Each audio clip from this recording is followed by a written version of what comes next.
Hello there, football fans. It is Wednesday, September 13th.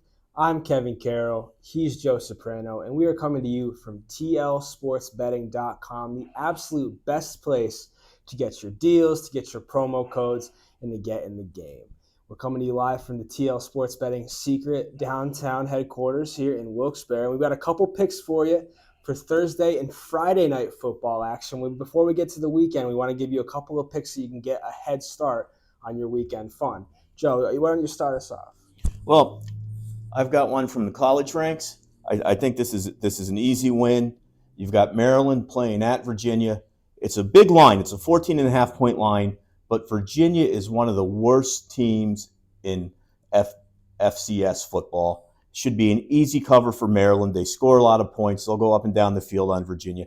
Don't think this one's going to be close. I think they'll easily cover that. They'll probably cover it twice over. Apologies if we have any University of Virginia football fans watching. Big words, but I do tend to agree with you. They have not looked good through 2 weeks in Maryland. Tua Tagovailoa's little brother playing quarterback in Maryland. What do you think of him? Well, he's got a lot of the talents that Tua has. He can run around. He's got a strong arm, and against Virginia, I think I could quarterback that team though and win by 14 and a half. I would love to see that. So I'm going to give a college game out first, and then we're going to talk a little bit about the Eagles. We know everyone watching wants to know what we think about the Eagles on Thursday night, but I'm actually going to skip ahead a day. Friday night on CBS Sports, 8 p.m., Utah State, the Aggies, are 9.5-point underdogs. They'll take a trip to Air Force. I like Utah State. I'm going to take the 9.5 points for a couple of reasons. I had Utah State in week one. They were 23.5-point underdogs against Iowa. They covered. I like to ride with teams that have panned out for me before, so I'm back on the Aggies. Air Force is 0-2 against the spread through 2 games. Last week they beat Sam Houston State 13-3. Sam Houston State making their FBS debut this year. I think the Utah State defense will be able to hang with them. Obviously, Air Force is a triple option team. It'll give them a little bit of trouble to start, but they're not going to be able to spread the field, throw the ball. They're not going to be able to put up a lot of points.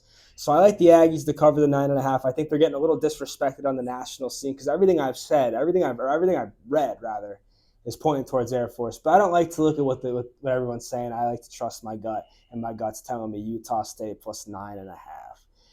Now let's talk Thursday night football. The Philadelphia Eagles. They are at this time. The line is going down. We saw them at 7.5. We saw them at 7.5 at one point, favored.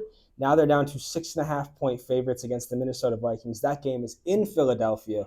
Joe, what do you take? What's your take on that one? Well, I don't like the 6.5 points, to be honest with you. I think the Eagles were very fortunate to win in week one. They were up in that game 16-0. I be honest with you, I turned it off. I thought the ball game was over. Thought it was going to be a very one-sided affair.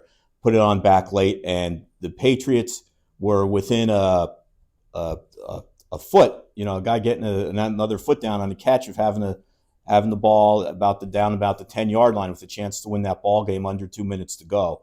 So I'm not all in on the Eagles at 6.5, but I do think they'll win the game. If you're really looking to make a bet on this game, I would just take the money line. You're not going to win as much money, but I don't think the Eagles are going to cover 6.5. I see what you're saying. I hear what you're saying, but I am going to disagree. I'm going to take the Eagles and lay the 6.5 points. Week one's kind of a strange week. We don't have a lot of football to base any of these predictions off of yet, but everyone seems to like to overreact. And yeah, the Eagles did almost let that game get away from them in New England. But going to New England in the driving rain and coming away with a win and a cover, they did cover. It's important to point that out.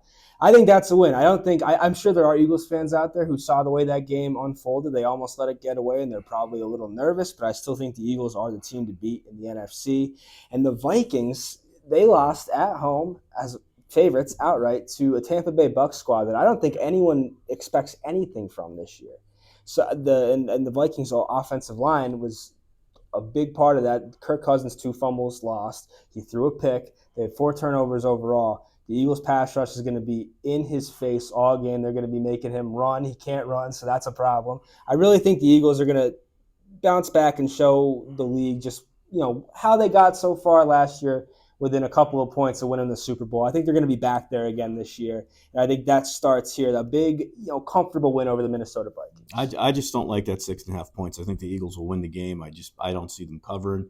I'm not sold on their performance last week. And correct me if I'm wrong. It was raining on the New England Patriots also, wasn't it? No, it only rained for the Eagles part. Well, there you go. Maybe I'll reconsider that.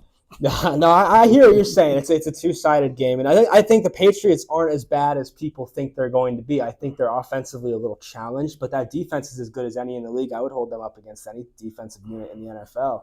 And again, in Foxborough with that crowd, and the way Belichick schemes for good teams, he takes away your best players. I think that's a win that the Eagles fans have to not look at as necessarily a bad thing. That's a good win. That's a good win in Foxborough. You can get that game again at 6.5 points on any participating Pennsylvania sportsbook, including PointsBet. We've been plugging the PointsBet offer all week, and for good reason. It's about to expire. If you go to PointsBet, you lay $50 for first-time bettors, should say, a $50 bet, and you get $150 in credit for a free Fanatics jersey. Could be any sport. You could get yourself a Jalen Hurts jersey, or if you're like my colleague here, you might want to get yourself a Pete Alonso jersey, or maybe a Cal Clutterbuck jersey from the New York Islanders. Anything you want, you could get yourself a jersey there at the Fanatics. I think I might get myself a Justin Tucker Baltimore Ravens jersey just to pay homage to the greatest kicker the game's ever seen. Again, that's PointsBet. Spend $50 for first-time bettors. You get $150 towards a free jersey from Fanatics. Is there anything else you had on your docket for these early games? No, just remember to get that offer, go to tlsportsbetting.com and follow the link to PointsBet to make sure you get the offer. Yeah, as we wrap up here, again, you go to tlsportsbetting.com. You'll see more videos like this. You'll see columns. You'll see predictions and analysis. You'll see all sorts of really good stuff there. You're going to see stuff for the Steelers game too, the Notre Dame game, the Penn State game, the whole 9 yards. You're going to be able to get everything you need at tlsportsbetting.com. Sign up, get in the game, and ball out this weekend. Have a great day. And remember, bet with your head, not over it.